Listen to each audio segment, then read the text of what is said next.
우리 모두 그렇게 살아갈 수 있기를 바랍니다. 예. 오늘 이제 타락 얘기를 못할 것 같아요. 왜냐하면 창조 이제 다음번에는 이제 아마 혹시 안다면 타락과 구속 그 얘기는 이제 해야 될 텐데 오늘 이제 창조 얘기를 했으니까 인간 창조도 같이 생각을 해야 됩니다. 그죠? 하나님께서 창조를 하셨는데 사람을 창조하신 것이 이제 그 한 부분이고 타락 얘기도 여기서 이제 같이 되어지는 것인데요. 다른 것들을 창조하실 때하고 달리 인간을 창조하실 때는 다른 점이 뭐가 있을까? 여러 가지가 있죠. 그런데 첫 번째 다른 점은 뭐냐? 창세기 1장 26, 27, 28절을 잘 보시면 여기 인간 창조의 독특성의 첫 번째 측면이 나타납니다. 그죠? 창세기 1장 27절이 실제로 사람을 창조한 얘기가 나와요. 하나님의 형상대로 사람을 창조하시되 남자와 여자를 창조하시고 27절에 그렇게 얘기합니다. 근데 26절은 창조하기 전에 하나님이 이를테면 혼자 말씀을 하시는 거예요. 그죠? 그래서 창세기 1장 26절이 이렇게 나타납니다. 하나님이 이르시되 우리 형상을 따라 우리의 모양대로 우리가 사람을 만들고 그로 바다의 물고기와 하늘의 새와 가축과 온 땅과 땅에 기른 모든 것을 다스리게 하자 하시고 창조의 목적이 명백하게 나타난 거죠. 왜 만드느냐 사람을? 하나님이 여태까지 지으신 모든 것들을 다스리도록 하기 위한 거예요. 표현을 잘 보세요. 26절 그 표현이 뭐냐면 바다의 물고기와 하늘의 새와 그죠? 그다음에 가축과 온 땅과 땅에 기는 모든 것. 그래서 표현이 바다의 물고기, 하늘의 새, 가축, 온 땅에 기는 모든 것. 하나님이 창조한 순서대로입니다. 그죠? 하나님 맨 처음에 이제 이 동물들과 관련해서는 물고기를 먼저 만드셨잖아요. 그 다음에 하늘의 새를 만드셨다고 그랬잖아요. 그 다음에 땅에 있는 모든 것 나온 거예요. 여기서 긴다라고 하는 건 파충류를 얘기하는 건데 그 모든 것을 다스리도록 하기 위해서 사람을 창조한다. 그죠? 그래서 여기 사람이 창조된 목적이 여기 미리 명시된 거예요. 통치를 위해서. 통치할 수 있도록 하나님이 아주 독특하게 사람을 만드는데 여기 이제 두 번째 특성이 나타납니다. 그게 뭐냐? 사람을 하나님의 형상으로 만든 거예요. 그래서 오늘 마지막 이 두 주제가 여기 나타나고 있어요. 하나님의 형상과 통치라고 하는 것 이제 살펴보려고 그랬죠. 그래서 이제 실제로 만드신 것은 27절에서 하나님의 형상대로 창조하셨다 이렇게 얘기해요. 창조하시는데 남자와 여자로 창조하셨다. 요 함의가 이제 나타납니다. 그리고 그들에게 축복해 주시는 말씀이 28절 말씀이에요. 그러니까 실제 창조는 27절이에요. 근데 27절이 구체적으로 어떻게 됐습니까? 라고 이제 물어보면 그게 이제 우리식으로 이제 표현해 봅시다. 여기다가 커서를 갖다 대고요. 마우스를 딱 누르면 어떻게 되느냐? 2장이 얘기하고 있는 게 쫙 하이퍼텍스트로 딱 펼쳐지는 거예요. 예. 2장은 뭐냐? 구체적인 과정을 설명해 줘요. 그죠? 그러니까 1장만 보면 마치 남자와 여자를 동시에 창조한 것처럼 그렇게 느낌이 와요. 그죠? 근데 하나님이 2장에서는 구체화시켜서 얘기를 해줍니다. 어떻게 창조하셨느냐? 맨 처음에 흙으로 남자를 만드셨다. 그런데 남자를 만들었을 때 흙으로 그 형태를 만들어 놨어요. 이 존재는 아직 사람은 아닙니다. 아마 만져보면 우리 피부 같았을 거예요. 예? 아직 만져볼 사람은 없습니다. 이게 최초의 사람이니까. 그러니까 흙이 아닙니다. 우리하고 똑같아요. 근데 아직 움직이지를 못하는 거예요. 그죠? 근데 하나님께서 그 코에 생기를 불어넣으셨다. 중요한 단어예요. 생기를 불어넣으셨다. 그랬더니 사람들이 살아 움직였더라. 예? 살아 움직인다는 단어를 뭐라 그러냐면 우리말 성경에는 생령이 된지라 이렇게 됐어요. 이게 좀 이상한 표현인데 이게 사실은 뭐하고 똑같은 말이냐면 생물이 된지라. 생물은 우리가 다루는 생물이라는 뜻하고 관련되어 있는 건데 사실 그게 아니고 그냥 말뜻 그대로예요. 살아 움직이는 존재. 그 전까지는 똑같은데 피부 만져보면 사람 같았거든요. 그러니까 우리는 이거 잘못 생각하면 그 전까지는 아마 흙이었을 거다. 그렇게 생각을 하는 거예요. 그렇지가 않아요. 우리와 똑같을 텐데 아직 뭘 안 해요? 움직이질 않아요. 살아 움직이고 호흡도 안 하고 아무것도 안 해요. 예? 근데 우리하고 똑같아요. 그런데 하나님께서 생기를 불어넣었을 때 살아 움직이는 존재가 됐다. 그걸 우리말 성경에는 생령이라고 번역을 했어요. 왜? 한자어 중국어 성경이 그렇게 있거든요. 그걸 따라서 그냥 간 거예요. 생령이라고 돼 있으니까 사람들이 자꾸 여기에 영적인 의미를 자꾸 불어넣으려고 그래요. 그게 모든 것을 망치게 되어집니다. 네. 이때 영적인 존재가 됐다 이렇게 얘기하는 거예요. 그게 아니고 살아 움직이는 존재가 됐다. 다른 동물들은요. 하나님이 창조했을 때부터 생물이에요. 물고기도 그때 창조한 그 순간서부터 살아 움직여요. 생물. 예? 그다음에 새들도 마찬가지고요. 창조하면 그게 살아 움직입니다. 근데 사람은 맨 처음에 만들어놨을 때 안 움직이더니 생기를 불어넣었을 때 비로소 움직여요. 생물이 되어졌다. 이렇게 생각하는 거예요. 그렇죠? 그러면 요 과정이 뭐냐? 이 생기를 불어넣은 게 오해하는 사람들이 많이 있는데 이거를 영혼이라고 생각하는 사람들이 많이 있어요. 오해가 여기 나타나는 거예요. 그렇게 되면 어떻게 되느냐? 이게 큰 오해인데 사람의 몸은 흙에서 왔고 요거 생기를 영혼이라고 생각하니까 뭐는 하나님한테서 왔어요? 영혼은 하나님한테서 왔다.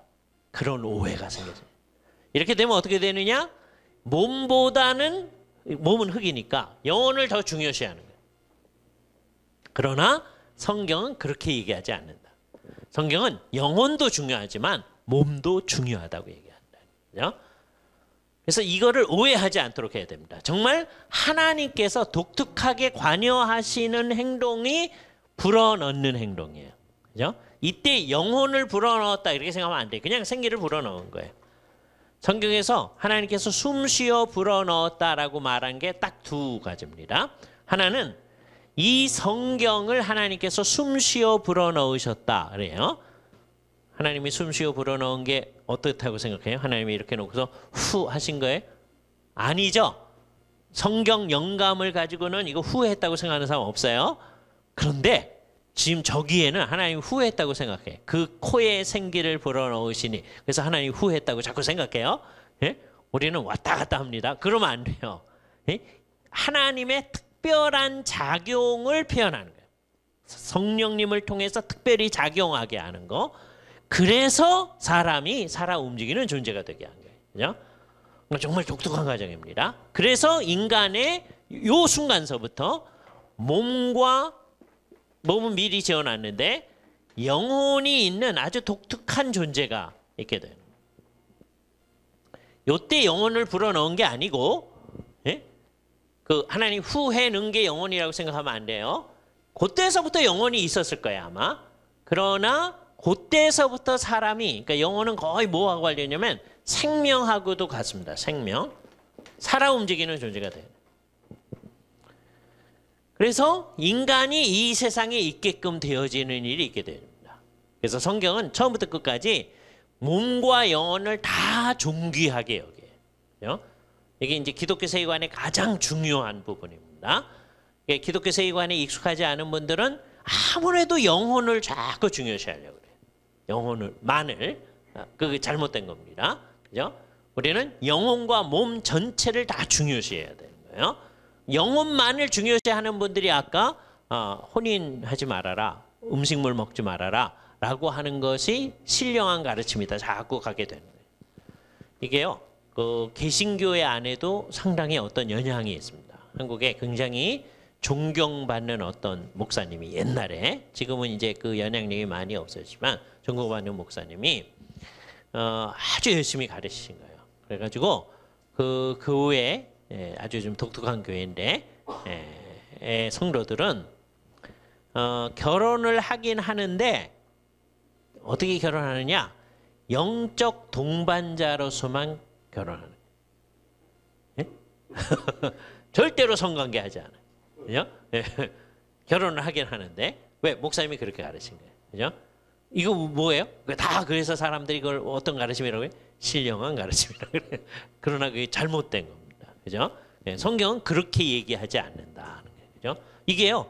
그 천주교의 얘기가 아니고 개신교회 우리나라에 실제로 있었던 그죠? 실제로 그 아주 존경스러운 목사님이에요. 정말 하나님 앞에 잘 살아보려고 노력하는데 이 관념이 인간의 영혼이 훨씬 고귀한 거다. 그러니까 몸은 뭐냐? 필요악이다라고 생각하는 거예요. 필요악이다. 그죠? 이거는 사실 누구의 견해이기도 하냐면 어거스틴의 견해이기도 해요. 그죠? 어거스틴은 자기가 죄를 범하는 게 몸 때문에 범한다고 생각해가지고 몸을 자꾸 억압하려고 그랬어요. 그죠?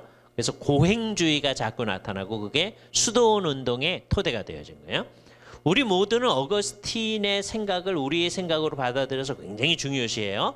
그럼에도 불구하고 우리는 어거스틴의 생각 가운데 성경적이지 않은 것은 따라가지 않는 겁니다. 잘못돼서 우리는 따라가지 않아요. 그죠? 사람은 어떻게 되어 있느냐? 맨 처음에 이렇게 해서 남자를 만드신 다음에 남자한테 이렇게 얘기를 하는 거예요.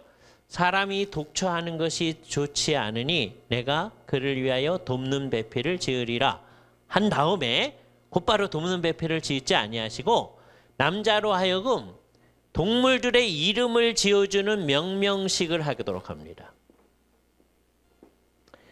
그러니까 뭔가 일을 하는 거예요. 그 명명식의 의미는 뭐냐? 이건 두 가지 의미를 지니는데 하나는 이 성경 시대에 이름을 지어준다고 하는 것은 주도권, 주관하는 권리를 그 존재가 가졌다는 거거든요. 하나님이 이름을 지어준다. 하나님이 주인이시다. 주도권을 갖는다는 거예요.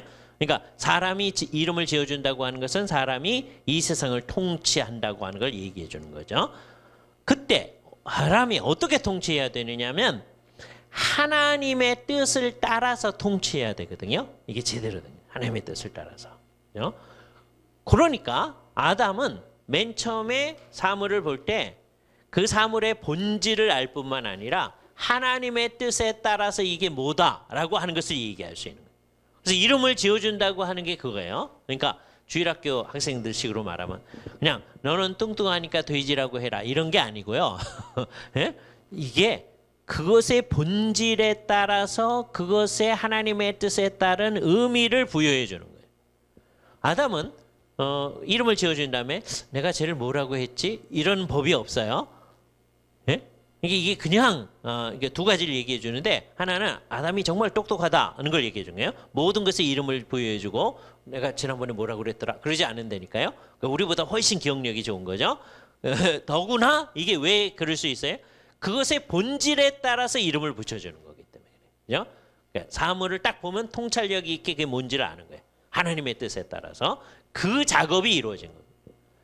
그런데 이 과정 가운데서 동물들 가운데서는 자기하고 아까 그 하나님이 돕는 배필이라고 그랬잖아요. 그 돕는 배필이라는 말의 뜻이 뭐냐면 그에게 상응하는 돕는 자라는 말이거든요.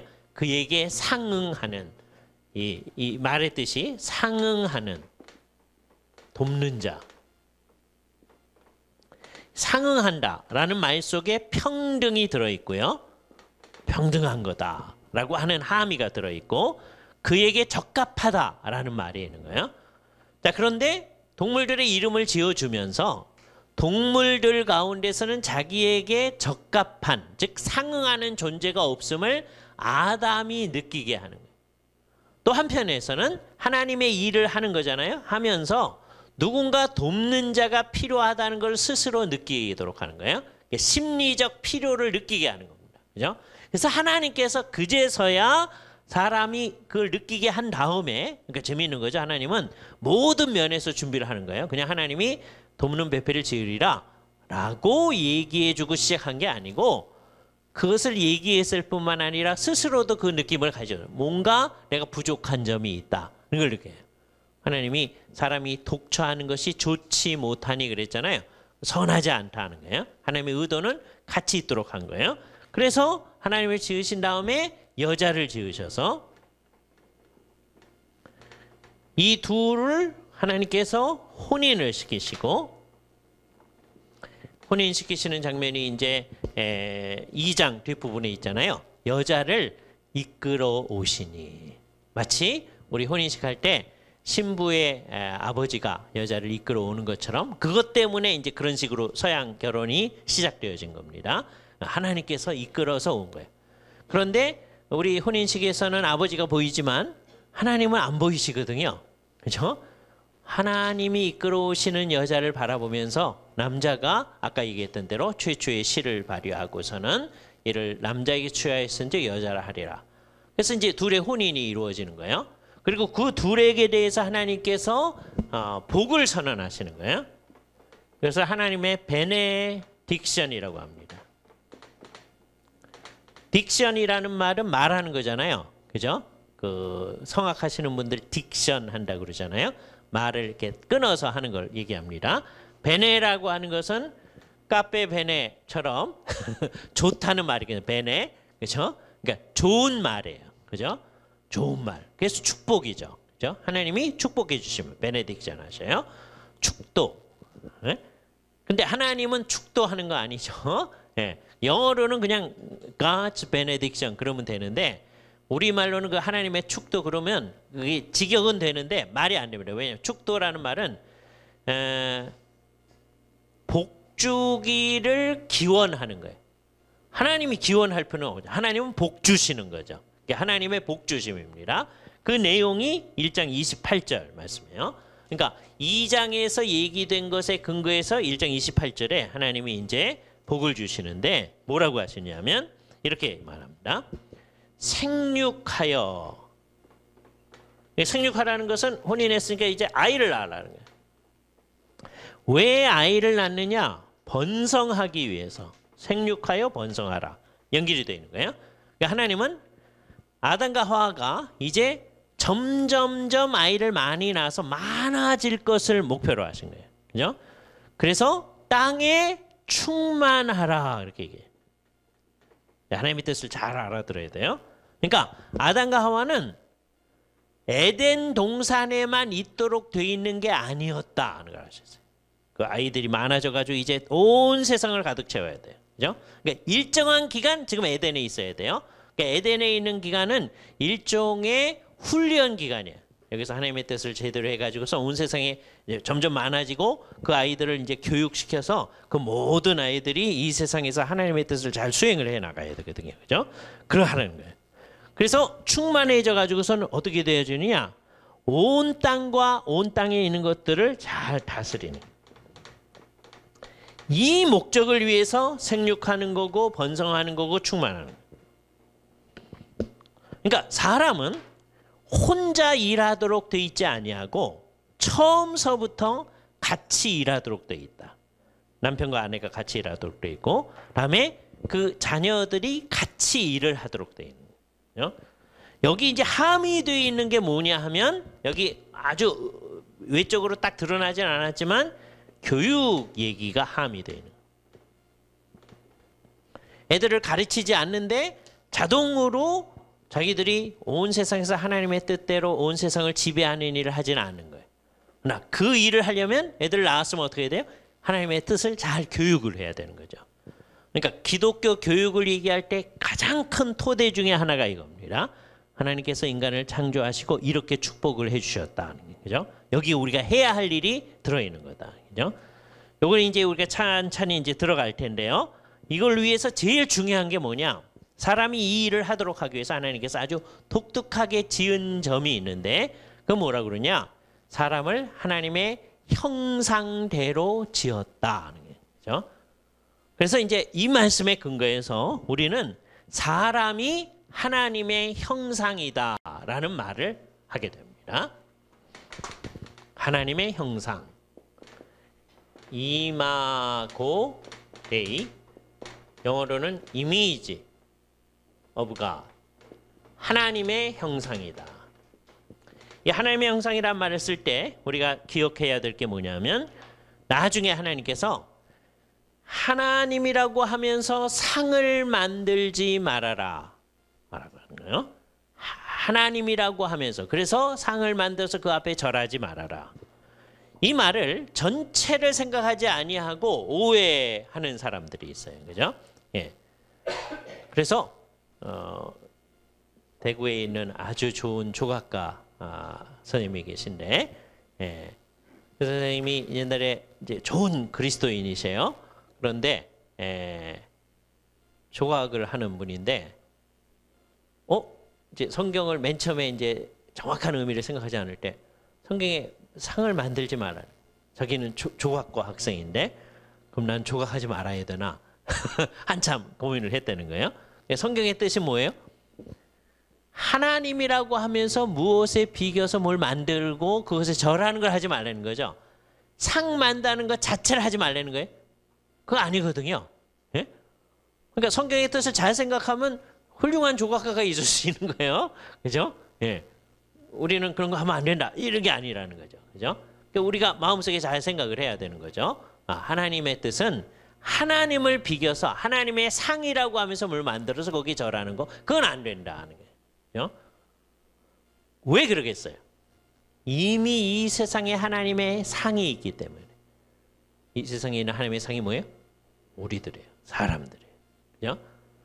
하나님은 심지어 천사한테도 하나님의 상이다, 형상이다 그러지 않았어요. 사람만이 하나님의 형상이라고. 정말 놀라운 거예요. 이 놀라운 이름을 사람이 가진 거예요. 근데 성경에 어떻게 되냐면 우리의 형상을 따라 우리의 모양대로 이렇게 나오거든요. 옛날 사람들은 하나님이 아무 뜻도 없이 다른 말을 사용했겠느냐. 이 각자 하나하나가 의미가 있겠지. 그래서 옛날에는 이제 바보같이, 이건 바보 생각입니다. 우리는 하나님의 형상이며 또한 모양이다. 이렇게 생각을 했어요. 둘을 나눴어요. 그죠?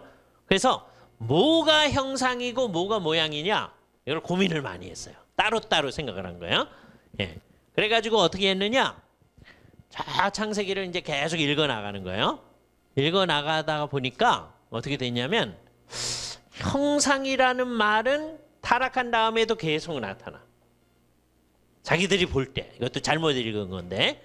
근데 모양이라는 말은 타락하기 전에만 나타난다고 잘못 읽었어요. 이건 정말 그런 건 아닌데 잘못 읽은 거예요.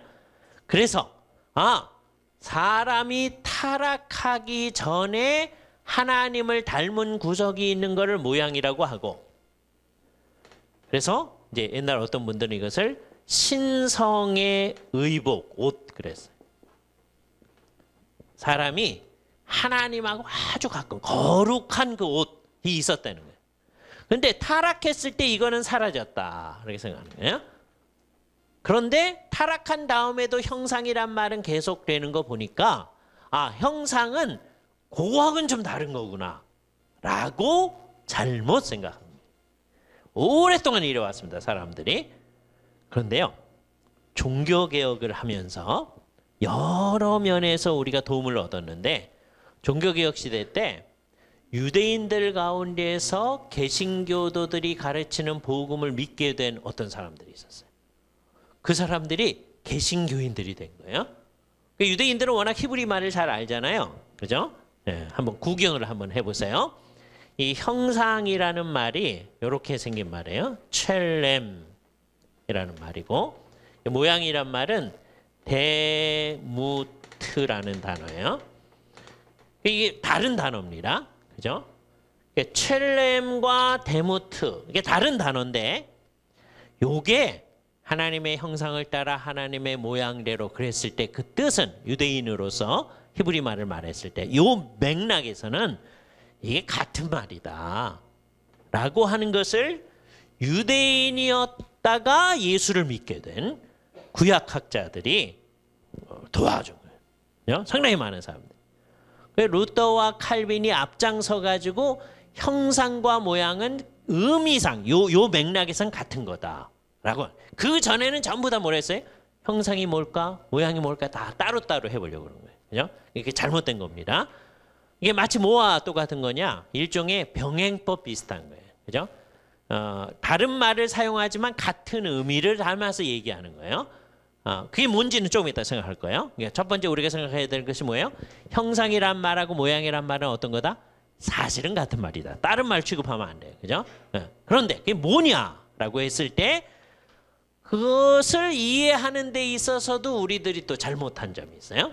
첫 번째 어떤 사람들이 나타나느냐 하면 형상 모양 그 말의 뜻이 뭐냐? 그 정말 외적인 닮음이잖아요. 그죠?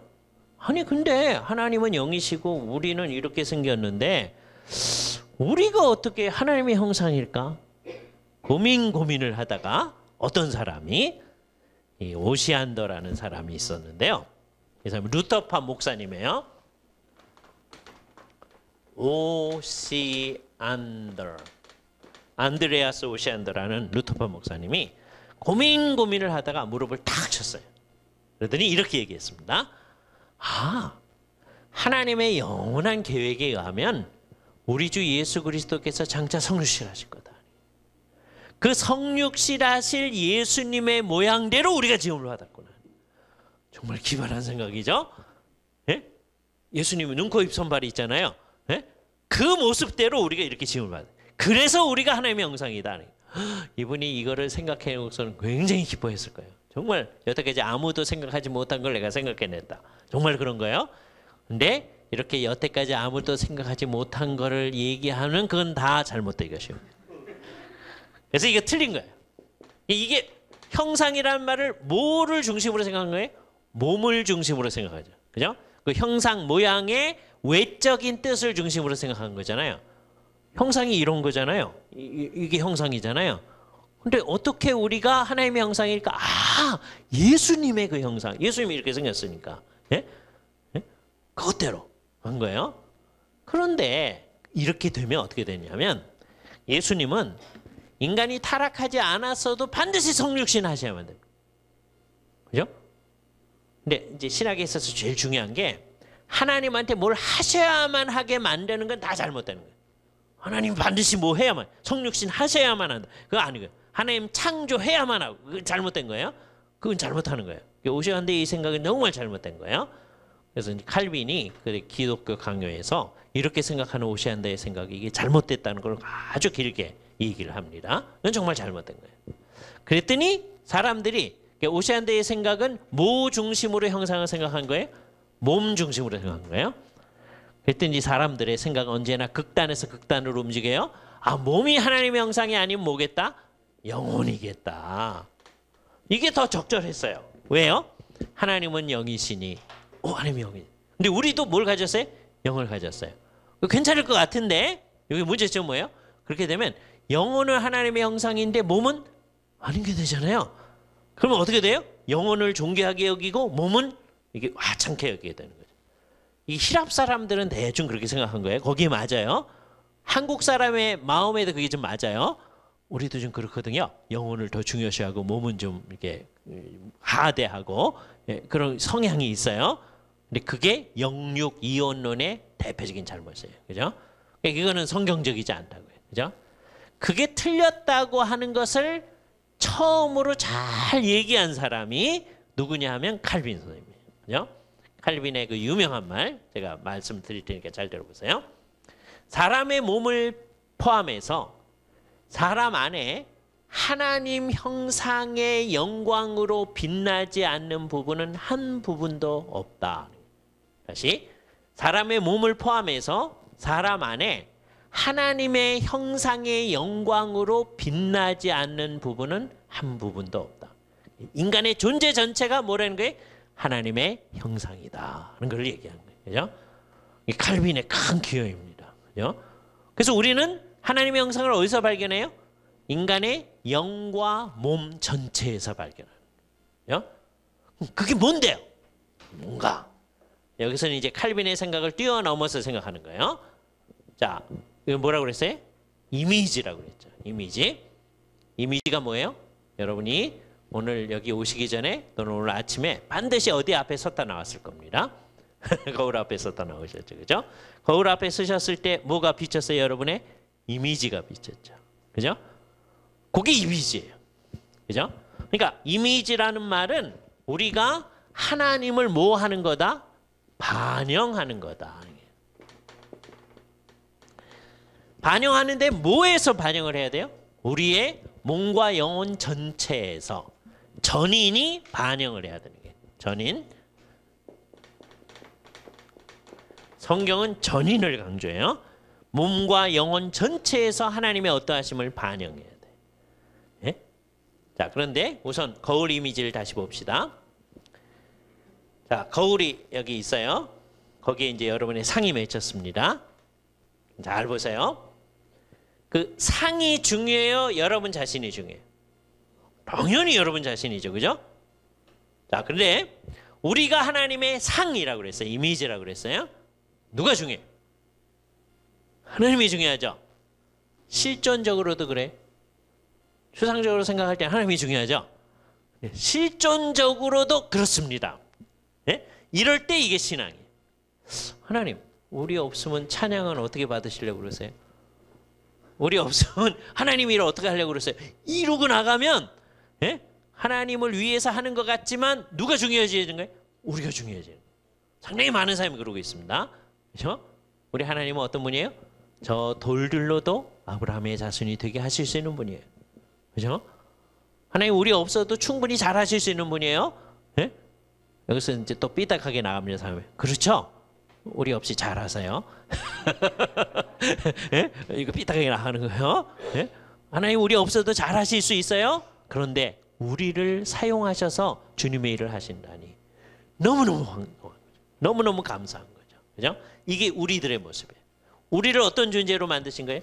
하나님의 어떠하심을 반영하는 존재로 만드신 거예요. 여기에 인간의 존재 목적이 있는 거예요. 인권의 기초가 여기에 있는 거예요. 사람은 어떤 존재다? 하나님의 어떠하심을 반영해야 되는 존재다. 그죠? 자, 보세요. 그렇다면 자, 보세요. 아까 거울 앞에 섰을 때 거울에 이렇게 봤더니 그 거울에 그 자기 얼굴에 껌댕이 묻어 있어요. 바보 같은 사람은 그런 사람은 없겠지만 그 거울에 껌댕을 이렇게 없애보려고 이렇게 닦아낸다면 껌댕이 없어지나요? 안 없어지죠. 어떻게 하면 돼요? 자기를 어떻게 고치면 되잖아요. 그죠? 근데 우리는 가끔 가다가 사람들 사이에서의 우리의 이미지가 어떤가 그거에 신경을 쓰고 자기가 어떻게 될지 그거는 신경 안 쓰는 사람들이 있어요. 뭐만 하는 사람들이에요? 이미지 관리만 하는 사람들. 그게 바보 같은 사람이에요. 그죠? 이미지 관리만 하는 사람은 자기 이미지에 껌댕이 있다고 거기 닦아내는 사람이에요. 예? 이미지 관리를 할 필요가 없이 자기가 제대로 된 사람이 되면 되는 거예요. 그죠? 어떤 사람이 제대로 되는 거예요? 하나님을 제대로 반영하는 사람이 되는 거예요. 우리의 존재 전체가 하나님을 잘 반영하는 것일 때 예? 이게 참된 인간이다. 그죠? 그럼 여기서 이제 뭐가 나타나느냐 하면 우리가 이제 어떻게 해야 되는지 목표가 나타났어요. 우리는 우리의 존재 전체에서 누구를 반영해야 돼요? 하나님을 반영해야 돼요. 그럼 어떻게 해야 될까요? 하나님을 잘 알아야 되잖아요. 하나님을 잘 알아야 인간을 아는 거예요. 그리고 요 구조 속에서 인간을 잘 알면 누구를 또 잘 알아요? 하나님을 잘 알아요. 신앙을 진짜로 지닌 사람은 그렇게 됩니다. 그러나 기본적으로는 누구를 잘 알 때 인간을 알아요? 하나님을 잘 알 때. 왜? 인간이 뭘 해야 되니까? 하나님을 반영해야 되니까. 그리고 이제 나중에는 제가 아는 의사 선생님 가운데서 내과 의사 선생님, 홍관수 선생님이 계신데 그분이 뭐라고 그러시냐면 인체를 보면 하나님이 보인다. 그렇게 말씀하세요. 의사 선생님들이 늘 하실 수 있는 말이죠. 그죠? 예. 신앙이 없는 분들은 앞만 들여다봐야 안 보여. 그러나 정말 신앙이 있는 분들은 인체를 보면 그러니까 하나님을 통해서 인간을 알 뿐만 아니라 인간을 통해서 하나님의 어떠하심을 알게 되는 거예요. 그죠? 정말 놀라워요. 이게 출발점은 어디로부터 해야 돼요? 늘 하나님으로부터 시작하는 거예요. 그죠? 그러나 신앙의 눈으로 인간을 들여다보면 들여다볼수록 하나님이 정말 우리를 신묘막측하게 지으셨음을 의사 선생님들이 더 잘 알게 되어집니다. 그죠? 그렇게 되어지는 거예요. 그래서 이제 우리의 존재 전체가 하나님을 반영해야 된다. 이게 제대로 된 사람이에요. 날이면 날마다 하나님의 어떠하심을 잘 알아서 그래서 반영해 나가야 되는데 문제는 뭐냐? 우리 모두가 이 일에 있어서 실패했다고 하는데 문제가 있습니다. 이건 나중에 이제 타락 얘기할 때 좀 자세히 말할 텐데 그래서 우리가 뭐가 돼버렸느냐 하면 소위 디폼드 이미지가 돼버렸어요. 디폼드 이미지. 디폼드라고 하는 것은 기형적이 된 이런 거예요. 그렇죠? 그러니까 마치 뭐가 똑같으냐면 여러분들이 어린 애들을 데리고 놀이공원에 가면 애들을 뭐 홀쭉이로 만들었다가 뚱뚱보로 만들었다가 막 키 큰 애로 만들었다가 그렇게 만드는 거울이 있죠. 그죠? 소위 매직 미러가 있어요. 그 매직 미러도 우리 애들을 반영하긴 하죠. 그런데 잘못 반영하는 거죠. 내가 저렇게 생기지 않았는데 막 홀쭉이로 만들었다가 뚱뚱보로 만들었다가 그러고 있잖아요. 그게 뭐예요? 그와 비슷한 게 이 세상에서 사람들이 하나님을 반영하긴 하는데 이상하게 반영하는 거예요. 성경은 사람이 타락했을 때는 너는 더 이상 하나님의 형상이 아니다 그러진 않아요. 타락한 사람도 하나님의 형상이라고 그래요. 그 대표적인 예 창세기 9장을 한번 가보세요. 이 창세기 9장의 이 얘기는 굉장히 중요한데 창세기 9장이니까 인간의 타락이 3장에 일어났잖아요. 그다음에 노아 홍수가 6장, 7장, 8장 기록에 있습니다. 노아 홍수 이후에 하는 얘기예요. 창세기 9장. 하나님께서 이 얘기를 하십니다. 이제 뭐가 상황이 달라졌어요. 1절에서부터 보세요. 사람이 노아와 그 아들들에게 복을 주시며 그들에게 이르시되 생육하고 번성하여 땅에 충만하라. 왜 다시 이 얘기를 하죠? 노아의 8 식구 빼놓고는 전부 다 죽었기 때문에. 그죠? 다시 노아가 제2의 아담처럼 해가지고 생육, 번성, 땅에 충만한 일이 필요한 거예요. 그죠? 근데 이번에 차이점은 뭐냐? 땅의 모든 짐승과 공중의 새와 땅에 기는 모든 것과 바다의 모든 물고기가 아까 이런 얘기가 나왔었는데 뭐 뒤에가 달라졌어요? 너희를 두려워하며 무서워할 것이다. 전에는 두려워하고 무서워한다는 말 없었는데 이 말이 나타났어요. 왜요? 이것들은 너희 손에 붙였음이니라. 모든 산 동물은 너희가 먹을 것이 될 것이니라. 옛날 번역은 식물 한자어를 썼어요. 그래서 식물이 동물하고 대조되는 식물인지 먹는 건지가 애매하게 된 거예요. 여기 먹는 거라는 것이 분명했어요. 먹을 것이 됐다. 채소와 같이 내가 그것을 다 너희에게 주노라. 그러나 고기를 그 생명되는 피채 먹지는 말아라. 이 말의 뜻은 뭐예요? 사람이 동물을 잡아먹되 인간적으로 잡아먹어라. 예? 피채 먹지 말라는 뜻을 알아야 됩니다. 야수처럼 먹지는 말아라. 인간적으로 먹는 게 어떻게 하는 걸 잘 찾아내야 돼요. 그렇죠? 야수처럼 먹으면 안 된다. 이걸 잘 생각을 해봐야 됩니다. 네. 그래서 이제 일단 동물들을 잡아먹기 위해서 죽일 수가 있어요. 그 전에는 동물들을 죽이면 안 돼. 그죠? 동물들 잡아먹지도 않아요. 그 전에는 뭐만 먹어요? 식물만 먹어요. 노아 홍수가 뭔가 변화를 일으켜줬다는 것을 우리는 짐작할 수 있는 거죠. 그죠? 왜 이때는 식물만이 아니라 동물까지를 먹게 하셨을까? 정확히 모릅니다. 그러나 노아 홍수 이후에 인간의 몸이 동물 단백질을 필요로 하게 되었다는 것을 짐작할 수 있는 거죠. 성경이 명확하게 얘기하지 않는 거예요. 그죠? 동물 단백질을 필요로 하니까 잡아먹어라.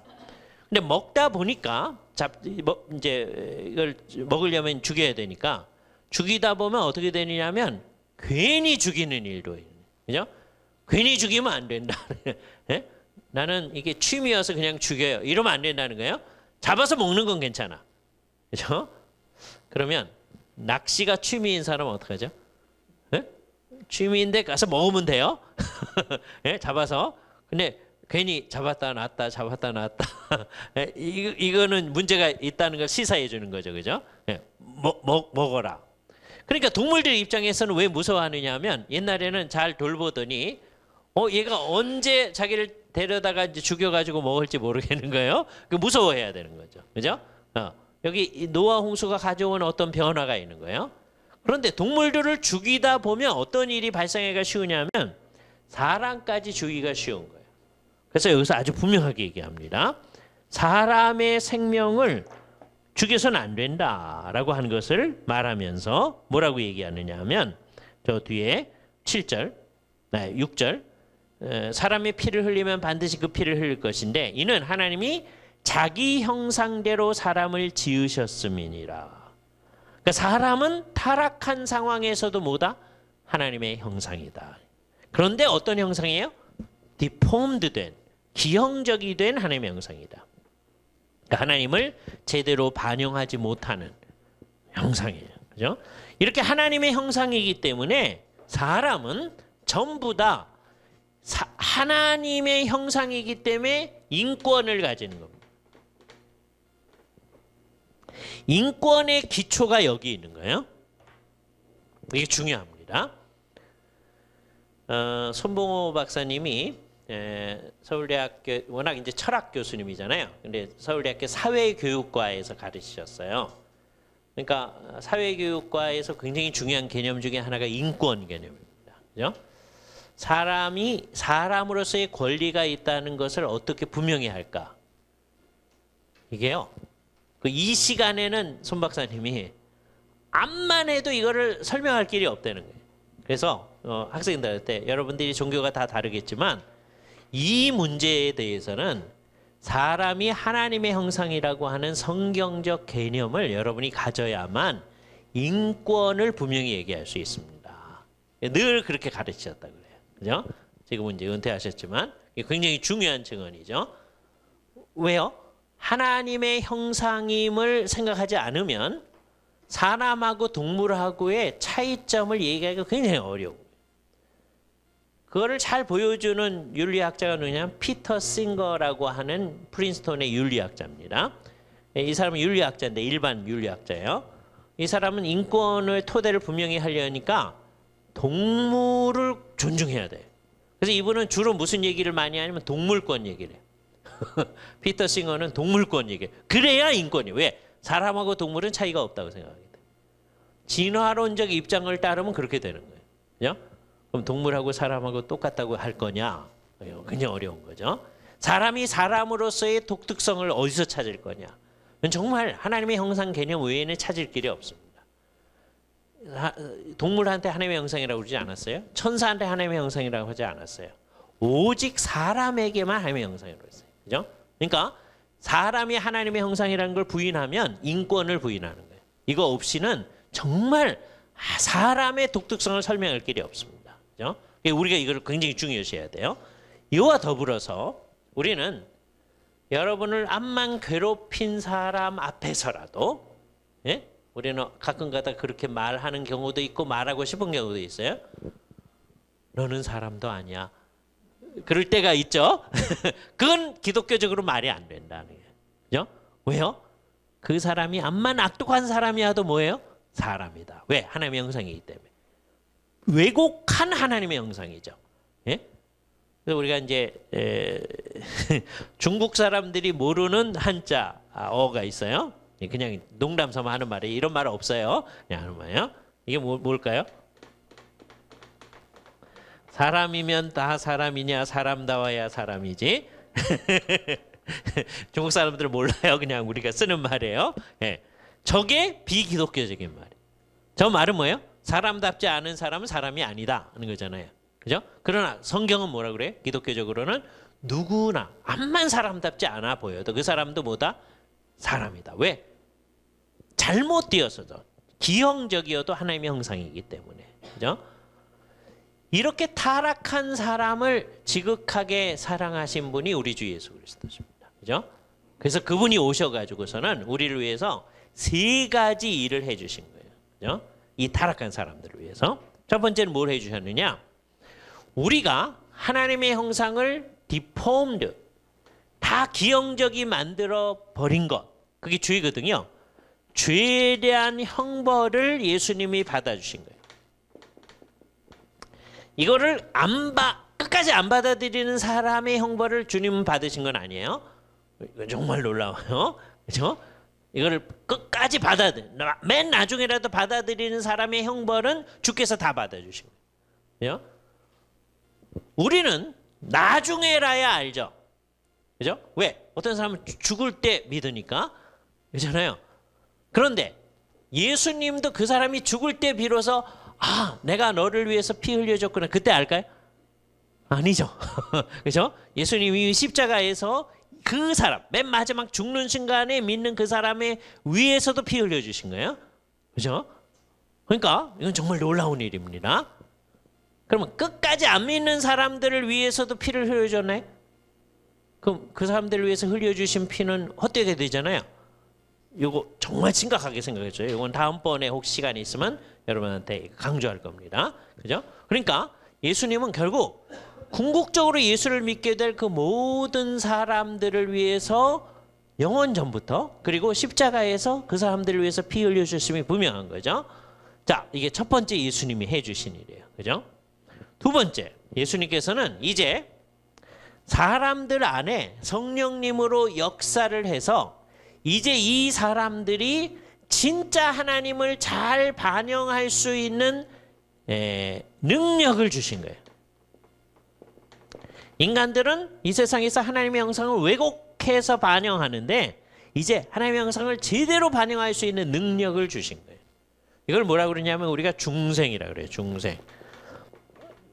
사람을 새롭게 만드신 거예요. 다시 낳은 거예요.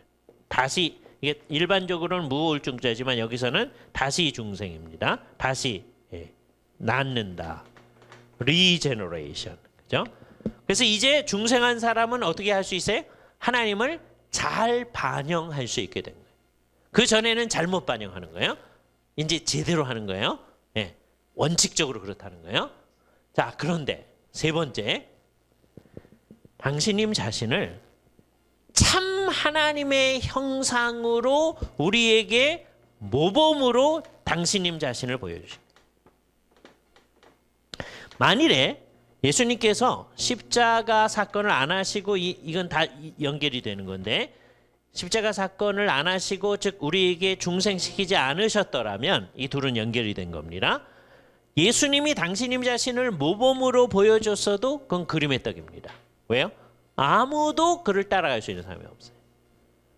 그런데 이제 그리스도께서 우리의 죄 문제를 해결하시고 우리를 중생시켜 주셨기 때문에 이제 우리는 중생된 사람은 예수 그리스도를 본받아 갈 수 있어요. 그러면 예수 그리스도가 뭐예요? 하나님의 참 형상이에요. 그래서 우리가 이제 어떤 사람이 되는 거예요? 하나님을 참 반영할 수 있는 사람이 되는 거예요. 예수님의 사역의 삼중적 구조. 그죠? 첫 번째, 우리의 죄에 대한 모든 형벌을 다 받으셨다. 그러면 이제 마이너스 요인만 제거한 거예요. 그런데 우리가 이제서부터 하나님의 형상을 잘 반영할 수 있게 해주신 거예요. 날마다 힘을 주시는 거예요. 그럴 뿐만 아니라 당신님 자신을 뭐로 했어요? 모범으로 보여주셨어요. 그래서 우리의 목표는 이제 뭐냐? 우리의 목표는 참 하나님의 형상을 이 세상에 드러내는 것인데 그건 다른 말로 뭐 하는 거냐? 그리스도와 같아지는 거예요. Christ likeness. 너희 안에 그리스도의 형상이 이루기까지 내가 해산하는 수고를 하노라 라고 바울이 얘기하잖아요. 여기에 우리의 목표가 있는 거예요. 우리도 그걸 위해서 사는 거예요. 그래서 우리 안에 그리스도의 형상이 이루어져야 돼요. 그죠? 그걸 영어로 표현했을 때 재미있는데 Christ is formed in you. 그리스도가 너희 안에 형성되기까지 라고까지 표현하는 거죠. 그렇다고 해서 우리가 그리스도가 되는 거 아니에요. 그리스도의 어떠하심이 우리 가운데서 잘 나타나는 거죠. 그죠? 중생한 사람이 이제 그렇게 방향하게 가는 거예요. 그게 잘 모르겠는데 어떻게 하는지 잘 모르겠는데 그러면 어떻게 하는 거예요? 날마다 성경을 읽으면서 예수님이 어떤 분이신가를 생각하면서 그것을 이 세상에서 구현해 나가는 일을 하는 거예요. 그게 우리의 존재의 목표다. 그래서 사람은 뭐예요? 하나님의 형상적 존재다라고 하는 걸 생각해야 돼요. 우리는 하나님의 참 형상이에요. 그럼 이걸 어떻게 해야 되느냐? 이제 세 가지를 소개합니다. 첫 번째, 내면을 들여다봐요. 일단 우리의 내면이 날마다 하나님의 어떠하심이 우리 가운데서 자꾸 나타날 수 있게끔 하는 거예요. 여기에 두 가지가 필요한데요. 그 일이 이루어지려면 하나는 뭐냐? 객관적인 하나님의 말씀이 너희는 이러이러해야 된다는 것을 자꾸 얘기해 주는 거예요. 그런 예들이 있어야 돼. 그죠? 그래서 말씀이 우리한테 도움이 되는 거예요. 그런데 두 번째, 성령님께서 우리 안에서 진짜로 역사하셔가지고서는요, 우리를 날마다 새롭게 하셔요. 그래서 이 두 가지, 그러니까 창조하고 똑같은 거예요. 아까 창조할 때도 말씀이 객관적 원리라고 그랬잖아요. 성령이 주관적 원리라고 그랬죠. 우리한테도 똑같은 거예요. 말씀이 객관적으로 이런 게 하나님의 형상이다, 이런 게 옳은 거다라는 것을 얘기해 줘요.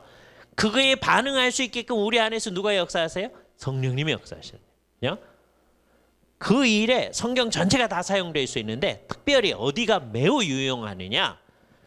마태복음 5장, 6장, 7장 말씀. 여러분들 이걸 잘 읽어보시기 바랍니다. 그죠? 마태복음 5장, 6장, 7장. 예. 이것을 우리가 산상수훈이라고, 예수님께서 산에 올라가서 앉으셔서 가르치셨기 때문에요. 그죠? 시간이 없으니까 책 3권만 소개시켜 드릴게요. 이 관련해서. 첫 번째는 로이드 존스라고 하는 목사님이, 영국 목사님이 계신데, 그분이 산상수훈 강해를 하신 게 있고, 옛날에 문창수 목사님이 번역해 주신 책이 있습니다. 그 책을 정말 잘 묵상하면서 읽어보세요. 그죠? 로이드 존스.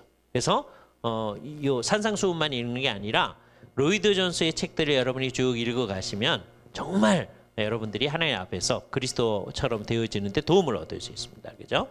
그다음에 두 번째, 또 역시 산상수훈인데, 누가 쓴 책이냐면 D.A. 카슨이라고 하는 미국 트리니티 신학교 신약학 선생님이 계신데요. 정말 성경을 열심히 잘 설명하려고 노력하시는 분이세요. 그 의한 선생님이세요. 그죠? 예. 지금은 이제 은퇴하셔가지고 아마 2019년에 한국에 잠깐 오셔서 무슨 특강을 해 주실 겁니다. 예. 근데 그분이 쓴 책들 굉장히 다 중요한데, 산상수훈이라고 하는 책이 있어요. 마태복음 5장, 6장, 7장.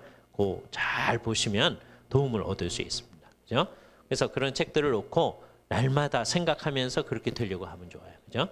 우리나라 저자 가운데서는 누구의 책 참조하시면 좋으냐면 김홍전 목사님이라는 분이 계세요. 돌아가셨는데요. 예, 김홍전 목사님. 그죠? 예. 이분 책은 산상수훈에 대해서 한 서너 권 이게 나와 있는 책이 있습니다. 그죠? 마태복음 5장, 6장, 7장 강해 있어요. 그래서 그 책을 읽기 시작해 가지고 시중에 김홍전 목사님 책이 있다. 무조건 읽으시면 아주 좋아요. 우리나라에서 성경을 제일 잘 설명하시는 분입니다. 정말 잘 설명하세요. 물론 이제 이분은 천재이기 때문에 가끔 가다가 막 이상한 데로 가셔요. 그건 내버려 두세요.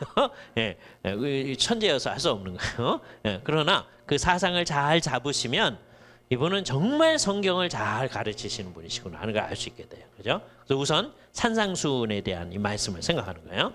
그래서 그런 책들을 참조하셔서 마태복음 5, 6, 7장을 잘 살피면서 내 마음이 정말 하나님의 어떠하심을 잘 드러낼 수 있도록 하는 거. 그죠? 어제보다 오늘이 좀 더 그쪽으로 가고 오늘보다 내일이 좀 더 그쪽으로 가고 하면 요 하나님의 형상을 잘 드러나게 됩니다. 이게 첫 번째 일이에요. 그죠? 그래서 우리가 먼저 내면적으로 우리 속 사람이 하나님의 어떠하심을 잘 드러내려고 하는 열망과 그런 노력이 우리 속에 있어야 돼요. 그런데 이게 이제 어디서 진짜로는 드러나느냐 하면 다음번에 얘기할 두 가지에서 드러나요. 두 번째는 어디서 그게 나타나야 되느냐? 내가 내 내면으로 하나님의 어떠하심을 잘 드러내고 있습니다라고 하는 게 진짜이려면, 그 진짜인가 가짜도 있어요. 진짜이려면 나와 다른 사람 사이의 관계성에서 하나님의 형상이 나타나요. 한국 사람들이 제일 못하는 게 이겁니다. 이게 심각한 문제예요. 하나님의 형상은 어디서 나타나는 거예요? 내 내면에서 나타나요. 그러나 그게 어디서 나타나요? 다른 사람과의 관계성에서 나타나요. 그래서 인간은 어떤 존재냐? 성경을 잘 생각해 보면 결국 관계적 존재다. 하나님의 형상의 두 번째 제일 중요한 측면이 바로 이겁니다. 내 내면이 주님을 따라갈 뿐만 아니라 그게 어디서 나타나요? 다른 사람과의 관계성에서. 근데 우리나라 기독교는 지금 이상해요. 어떻게 됐냐면 이렇게 얘기합니다. 다른 사람들이 잘 이제 살고 있어요. 그런데 예수 믿는 사람이 그 옆에 가면 싸움이 일어나. 원학은 어떻게 되냐면 사람들이 막 싸우고 있다가도 우리가 가면 이게 잠잠해져야 되거든요. 그게 정상이거든요. 근데 우리는 어떻게 했는지 막 신앙이 좋다고 하는 사람일수록 사람들 주변에 가면 싸움이 일어나. 이러면 안 되거든요. 그죠? 그러니까 우리가 사람과 사람 사이가 다 타락했기 때문에 이 관계가 다 문드러져 있는 거예요. 좋은 것 같아도 다 잘못되어 있는 거예요. 그죠?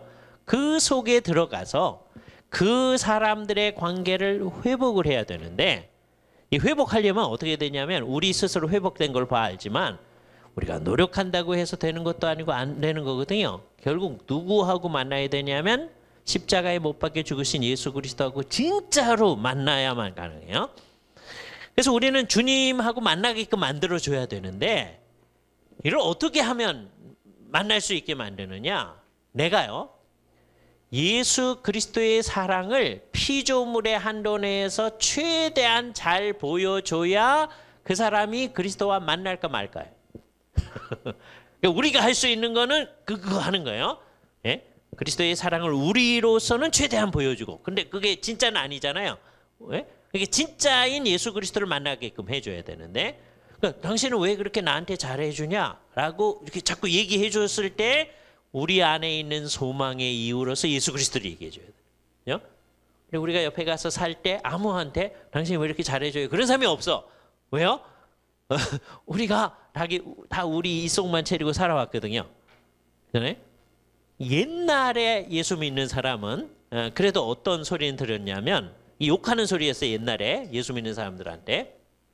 예수 믿는 사람들은 깍쟁이여서 남들한테 손해 주지도 않지만 자기 손해 보는 일은 절대로 안 한대.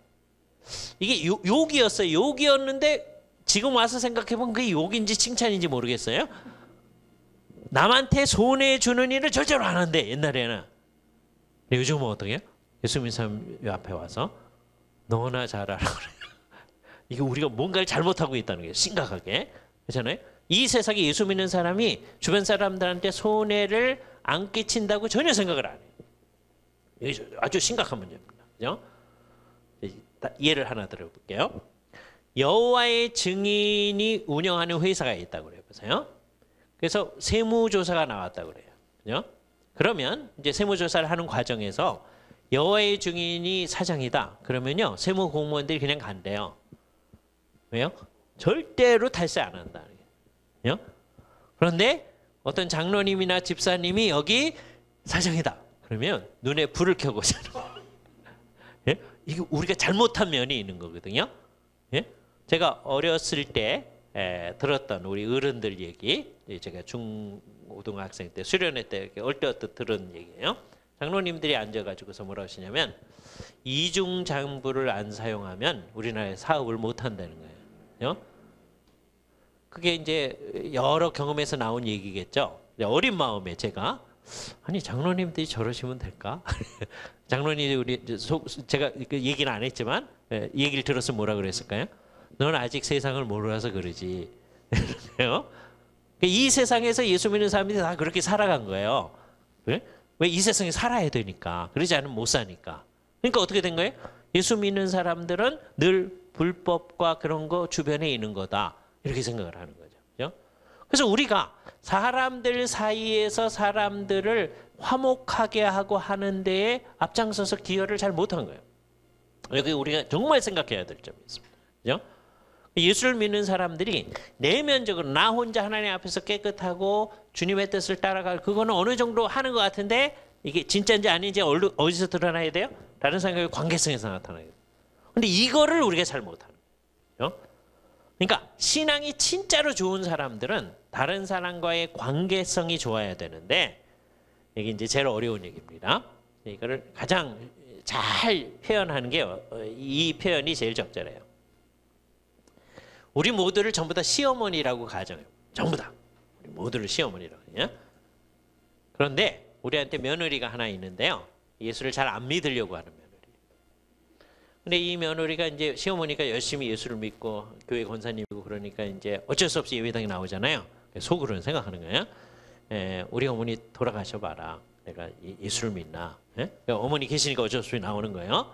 자, 그런데 이 며느리가 시집을 와서 한 10년쯤 지났어요. 근데 이 며느리가 고백하기를 내가 예수 믿기 싫어 죽겠는데 우리 어머니 봤더니 예수를 믿어야 되겠습니다. 할렐루야잖아요. 그죠? 자, 거기까지 좋은 얘기인데 그러려면 지난 10년 동안 시어머니인 내가 어떻게 살았어야 되죠? 시어머니로서의 모든 권세를 부리며 살았으면 그 고백 절대로 안 합니다. 그죠? 어떻게 살았어야 되죠? 내가 마치 며느리처럼 살았어도 그런 고백이 나올까 말까. 잖아요. 그러나 하여튼 내가 마치 며느리처럼 모든 고난을 무릅쓰고 그 자부를 위해서 살았을 때 내가 어머니 때문에 예수를 믿어야 되겠습니다. 그런 고백이 나올 거 아니에요. 그죠? 이건 어떤 때에 가능한 거예요? 우리가 이 세상에서 정말 모든 고난을 무릅쓰고 그리스도의 사랑을 실천할 때만 사람들이 예수를 믿을까? 이런 얘기가 나올까 말까 한 상황이에요. 우리가 세상 속에 들어가 살면서 세상 속에 그렇게 녹아져서 사람들을 위해서 희생하고 봉사하고 하는 일들이 진짜로 있어야 돼요. 우리가 이 얘기는 많이 해요. 희생, 봉사. 근데 실제로 이걸 하는 사람이 없는 거예요. 그래서 이 세상에 이제 유행하는 말, 기독교계에서 유행하는 말, 여러분 그 영화 때문에 서서평 선교사님을 알게 됐죠? 그죠? 예, 서서평 선교사님이 뭐라고 그러셨어요? 성공이 목적이 아니고 섬김입니다. 그죠? Not success, but service. 그죠? 예수를 믿는 사람들이. 서서평 선교사님 정말 이 땅에 오셔가지고 많은 선교사들처럼 우리를 위해서 자기 자신을 다 내어주신 거잖아요. 그죠?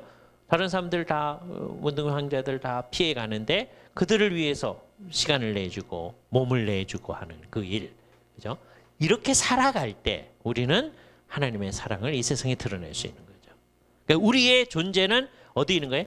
다른 사람과의 관계성에서 이것을 나타내려고 해야 돼요. 예수 믿는 사람들이 2사람, 3사람 있으면 자꾸 싸우고 하는 것이 우리들에게 너무 익숙해지면 정말 이상한 거다. 정말 이상한 농담이 우리 주변에 넘쳐나요. 서울에서 지하철을 탔는데 어떤 젊은이들이 막 떠들려는 거예요. 옆에 있는 아저씨가 큰 소리로 젊은이들 조용히 하라고 여기가 교회인 줄 알아? 예? 무슨 분위기가 여기 있는 거예요? 교회는 사람들이 떠들고 싸우는 데다 이런 게 돌아다니는 거예요. 그러니까 우리가 뭘 못하는 거예요? 사람들과의 관계성을 잘하는, 이걸 잘 못하는 거예요. 이거는 왜 어렵겠어요? 이게 희생이고 봉사기 때문에 그래요. 어떻게 해야 사람들이 안 싸우겠어요? 다 경쟁하면서 다 자기 유익을 위해 싸우는 사람들 사이에 들어가서 우리는 그 사람을 위해서 완전히 이용당하는 건 아니지만 그러면 여러분이 살 수가 없으니까 적당히 이용당하셔야 돼요. 예? 그래야만 사람들이 저 사람 괜찮은 사람이라고 그러거든요. 여러분들이 그렇게 이용당하고 살아도요. 사람들은 여러분이 그렇게 산다는 걸 아는 순간에 저 사람은 봉이다. 그리고 이용해 들려고 그러는 거예요. 그러니까 적당히 이용당하셔야 돼요. 그죠? 그게 뭐 하는 거예요? 우리로서는 하나님의 어떠하심을 이 세상에 나타내는 방도입니다. 그죠?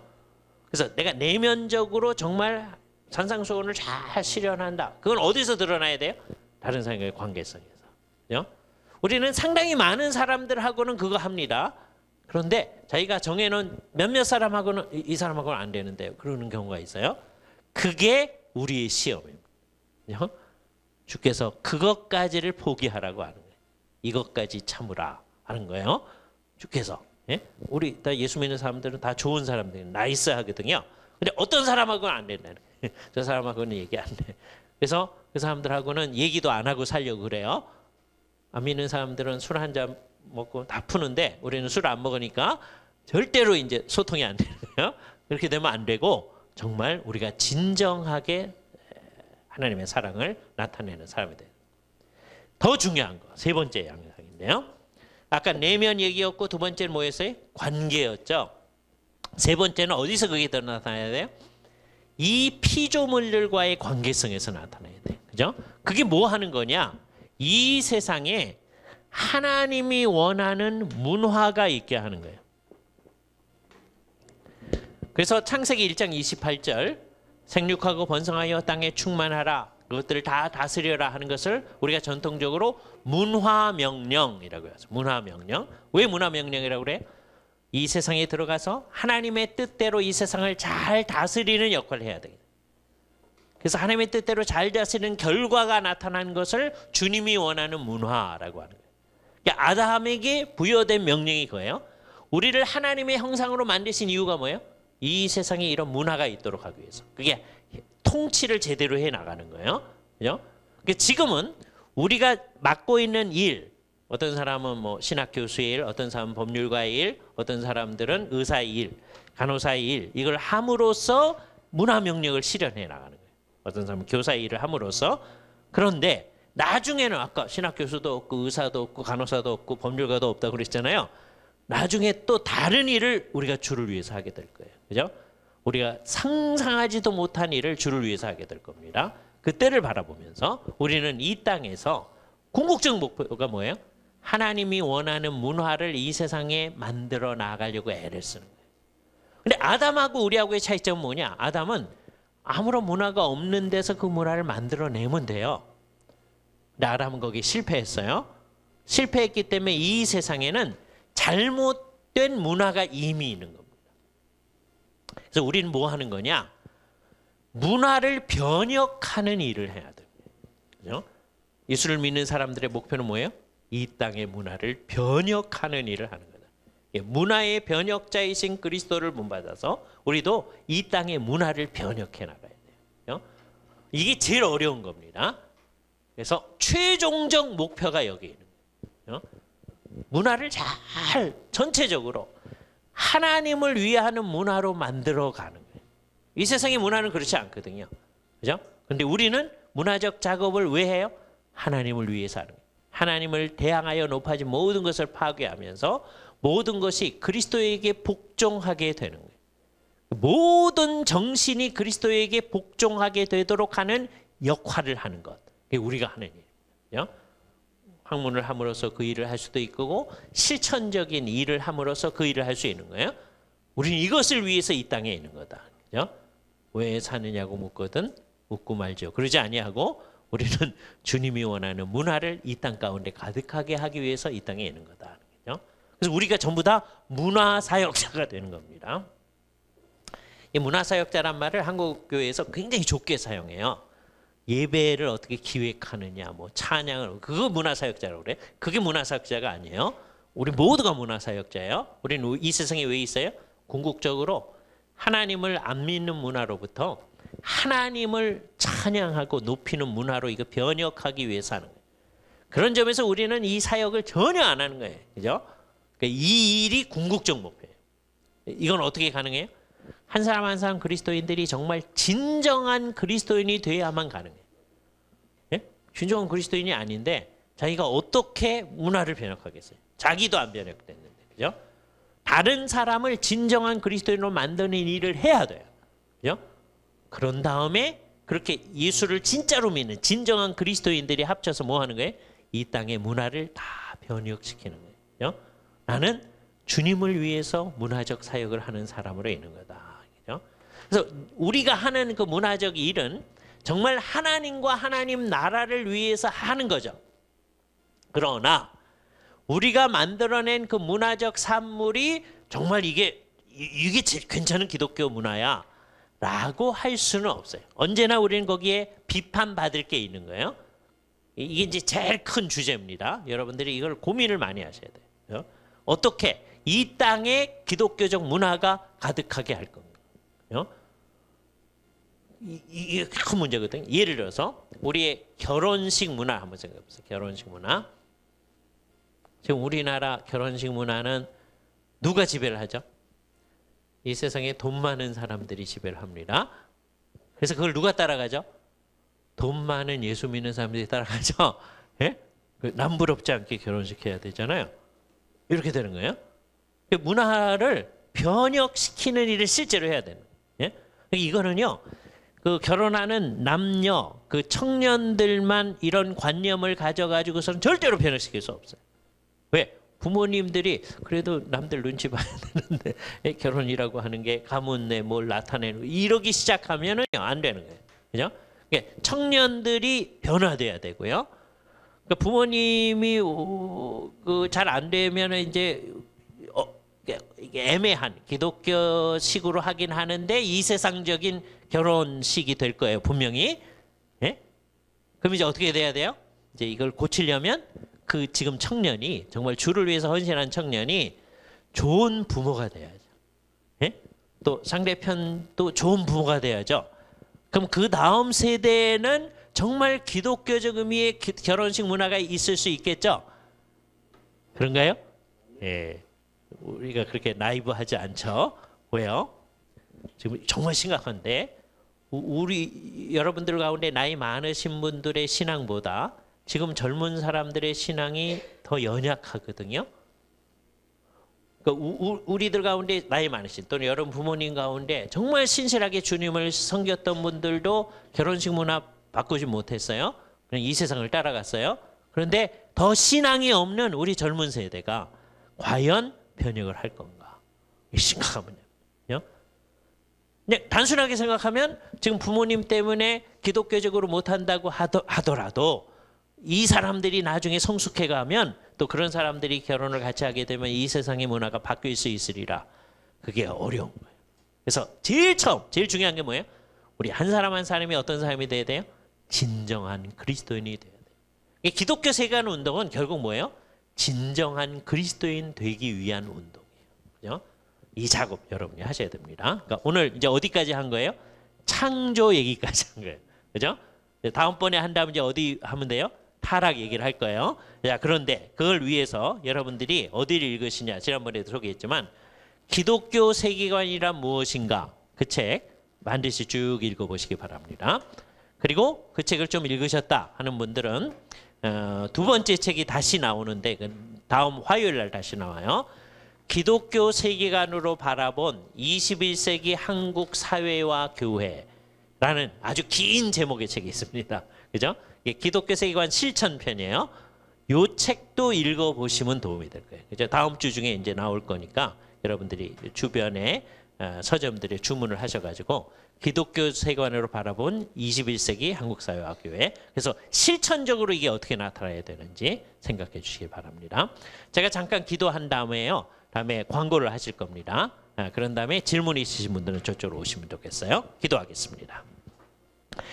거룩하신 주님 감사합니다.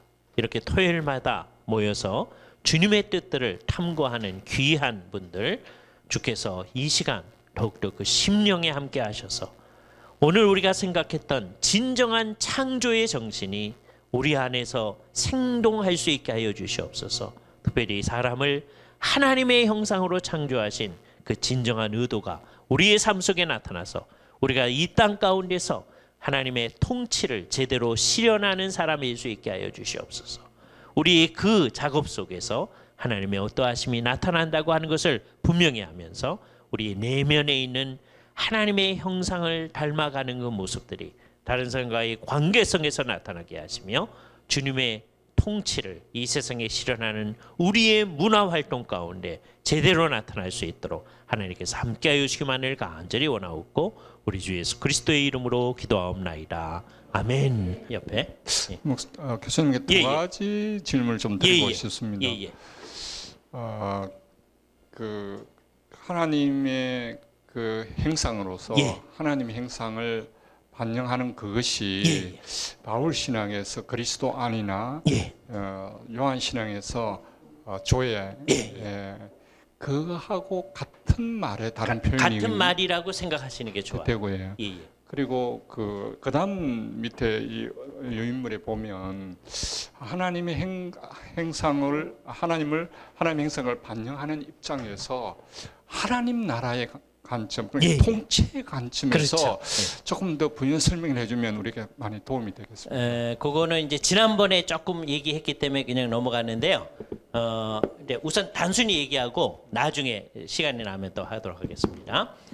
하나님의 형상을 가장 잘 나타내는 것은 결국 예수 그리스도께서 우리에게 가져다 주신 하나님 나라의 백성 역할을 제대로 하는 거거든요. 그러니까 이 땅에서 하나님 나라 백성으로 잘 살아가는 거예요. 이 땅에서.